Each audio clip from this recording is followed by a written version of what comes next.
Olá, você está no canal de leituras da Thelma. O livro de hoje chama-se Dom Casmurro, de Machado de Assis. Narração, Thelma Schinkerman. Parte 33, capítulo 136, A Xícara de Café.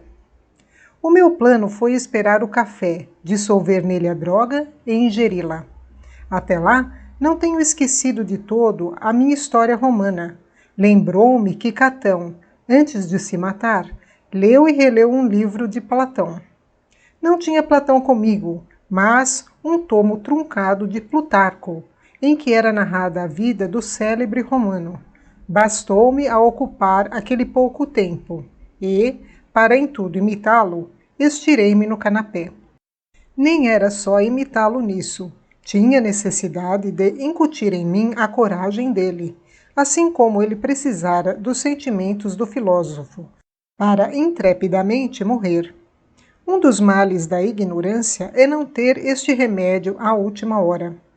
Há muita gente que se mata sem ele, e nobremente expira. Mas estou que muita mais gente poria termo aos seus dias, se pudesse achar essa espécie de cocaína moral dos bons livros. Entretanto, querendo fugir a qualquer suspeita de imitação, lembra-me bem que, para não ser encontrado ao pé de mim o livro de Plutarco, nem ser dada notícia nas gazetas com a da cor das calças que eu então vestia, assentei de pô-lo novamente no seu lugar, antes de beber o veneno. O copeiro trouxe o café, ergui-me, guardei o livro e fui para a mesa onde ficara a xícara. Já a casa estava em rumores, era tempo de acabar comigo. A mão tremeu-me ao abrir o papel em que trazia a droga embrulhada. Ainda assim, tive ânimo de despejar a substância na xícara e comecei a mexer o café, os olhos vagos, a memória em desdêmona inocente. O espetáculo da véspera vinha intrometer-se na realidade da manhã. Mas a fotografia de Escobar deu-me o ânimo que me ia faltando. Lá estava ele, com a mão nas costas da cadeira, a olhar ao longe. Acabemos com isso, pensei. Quando ia a beber, cogitei se não seria melhor esperar que Capitu e o filho saíssem para a missa. Beberia depois, era melhor. Assim disposto, entrei a passear no gabinete. Ouvi a voz de Ezequiel no corredor. Vi-o entrar e correr a mim bradando: "Papai, papai!" Leitor, houve aqui um gesto que eu não descrevo por havê-lo inteiramente esquecido, mas crê que foi belo e trágico. Efetivamente, a figura do pequeno fez-me recuar até dar de costas na estante. Ezequiel abraçou-me os joelhos, esticou-se na ponta dos pés, como querendo subir e dar-me o beijo do costume. E repetia puxando-me: "Papai, papai." Capítulo 137, segundo impulso. Se eu não olhasse para Ezequiel, é provável que não estivesse aqui escrevendo este livro, porque o meu primeiro ímpeto foi correr ao café e bebê-lo. Cheguei a pegar na xícara, mas o pequeno beijava minha mão, como de costume, e a vista dele, como o gesto, deu-me outro impulso que me custa dizer aqui, mas vá lá, diga-se tudo. Chamem-me embora assassino. Não serei eu que os desdiga ou contradiga. O meu segundo impulso foi criminoso. Inclinei-me e perguntei a Ezequiel se já tomara café. Já, papai, vou à missa com mamãe. Toma outra xícara, meia xícara só. E papai? Eu mando vir mais. Anda, bebe. Ezequiel abriu a boca. Cheguei-lhe a xícara tão trêmulo que quase a entornei, mas disposto a fazê-la cair pela goela abaixo, caso o sabor lhe repugnasse ou a temperatura, porque o café estava frio. Mas não sei que senti que me fez recuar. Pus a xícara em cima da mesa e dei por mim a beijar doidamente a cabeça do menino. Papai, papai, exclamava Ezequiel. Não, não, eu não sou teu pai. Capítulo 138. Capitu entra. Quando levantei a cabeça, dei com a figura de Capitu diante de mim. Eis aí outro lance, que parecerá de teatro, e é tão natural como o primeiro, uma vez que a mãe e o filho iam à missa, e Capitu não saía sem falar-me. Era já um falar seco e breve. A maior parte das vezes eu nem olhava para ela. Ela olhava sempre, esperando. Desta vez, ao dar com ela, não sei se era dos meus olhos, mas Capitu pareceu-me lívida. Seguiu-se um daqueles silêncios a que, sem mentir, se pode chamar de um século. Tal é a extensão do tempo nas grandes crises. Capitu recompôs-se, disse ao filho que se fosse embora e pediu-me que lhe explicasse. Não há que explicar, disse eu. Há tudo. Não entendo as tuas lágrimas nem as de Ezequiel. Que houve entre vocês? Não ouviu o que lhe disse? Capitu respondeu que ouvira choro e rumor de palavras. Eu creio que ouvira tudo claramente, mas confessá-lo seria perder a esperança do silêncio e da reconciliação. Por isso, negou a audiência e confirmou unicamente a vista. Sem lhe contar o episódio do café, repeti-lhe as palavras do final do capítulo. O quê? Perguntou ela, como se ouvira mal. Que não é meu filho. Grande foi a estupefação de Capitu, e não menor a indignação que lhe sucedeu, tão naturais ambas que fariam duvidar as primeiras testemunhas de vista de nosso foro. Já ouvi que as há para vários casos, questão de preço. Eu não creio, tanto mais que a pessoa que me contou isto acabava de perder uma demanda. Mas, haja ou não testemunhas alugadas, a minha era verdadeira. A própria natureza jurava por si, e eu não queria duvidar dela. Assim que, sem atender à linguagem de Capitu, aos seus gestos, à dor que a retorcia, a coisa nenhuma, repeti as palavras ditas 2 vezes com tal resolução que a fizeram afrouxar. Após alguns instantes, disse-me ela, só se pode explicar tal injúria pela convicção sincera. Entretanto, você que era tão cioso dos menores gestos, nunca revelou a menor sombra de desconfiança. Que é que lhe deu tal ideia? Diga, continuou vendo que eu não respondia nada. Diga tudo, depois do que ouvi, posso ouvir o resto. Não pode ser muito. Que é que lhe deu agora tal convicção? Ande, Bentinho, fale, fale. Despeça-me daqui, mas diga tudo primeiro. Há coisas que não se dizem. Que se não dizem só metade, mas já que disse metade, diga tudo. Tinha-se sentado numa cadeira ao pé da mesa. Podia estar um tanto confusa. O porte não era de acusada.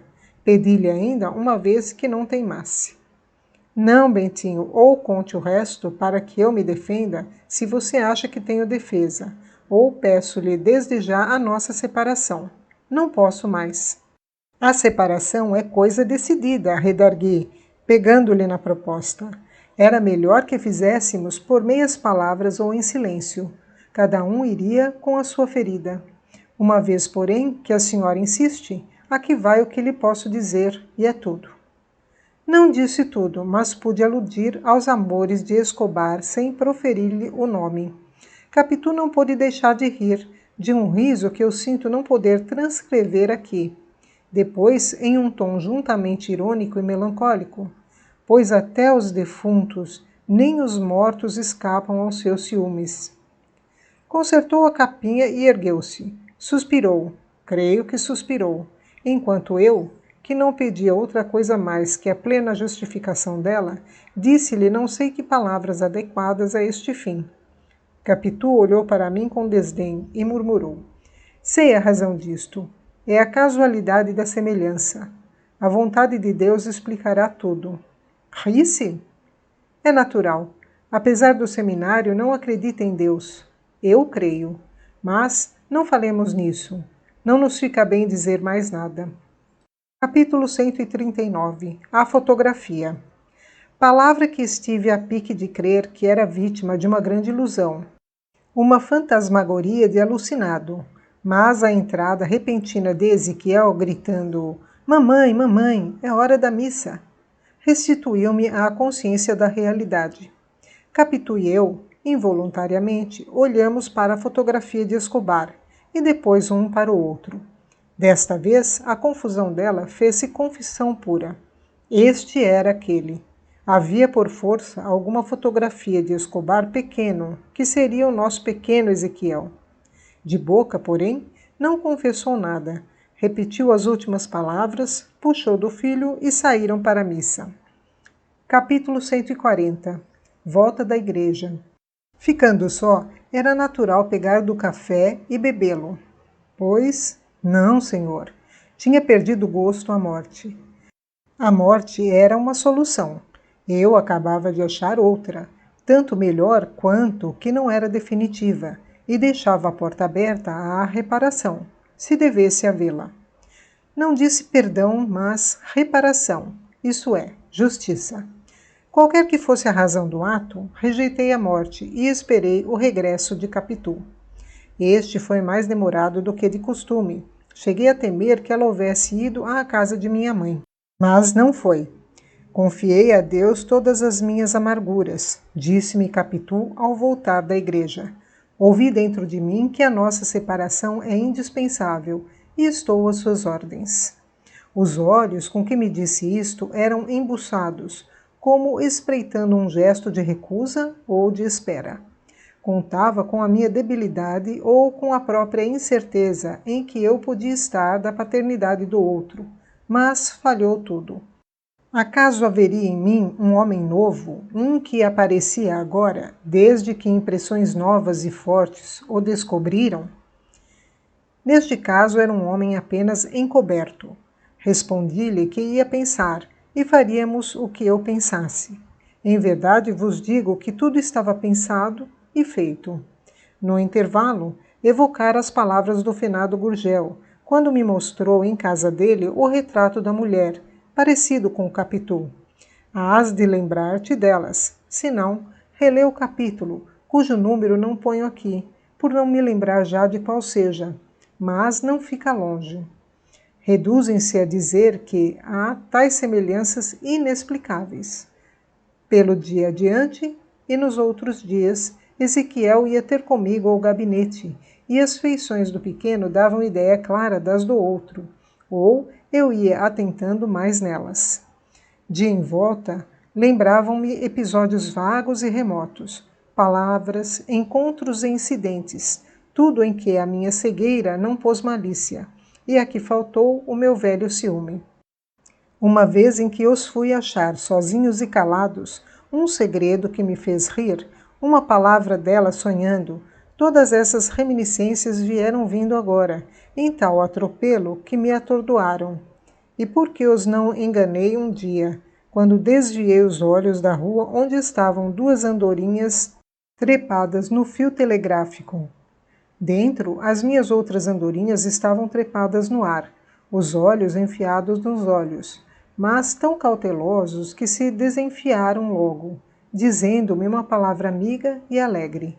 Contei-lhes o namoro das andorinhas de fora, e acharam-lhe graça.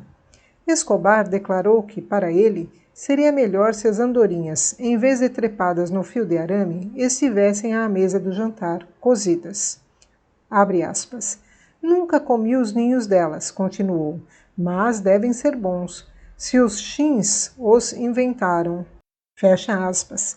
E ficamos a tratar dos chins e dos clássicos que falaram deles, enquanto Capitu, confessando que a aborrecíamos, foi a outros cuidados. Agora lembrava-me tudo o que então me pareceu nada. Capítulo 141. A solução. Aqui está o que fizemos. Pegamos em nós e fomos para a Europa. Não passear, nem ver nada, novo nem velho. Paramos na Suíça.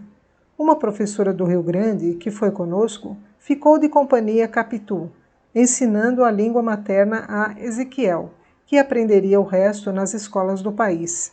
Assim regulada a vida, tornei ao Brasil. Ao cabo de alguns meses, Capitu começara a escrever-me cartas, a que respondi com brevidade e sequidão. As dela eram submissas, sem ódio, acaso afetuosas, e para o fim saudosas. Pedia-me que a fosse ver. Embarquei um ano depois, mas não a procurei e repeti a viagem com o mesmo resultado. Na volta, os que se lembravam dela queriam notícias, e eu dava-lhes como se acabasse de viver com ela. Naturalmente, as viagens eram feitas com o intuito de simular isto mesmo e enganar a opinião. Um dia, finalmente,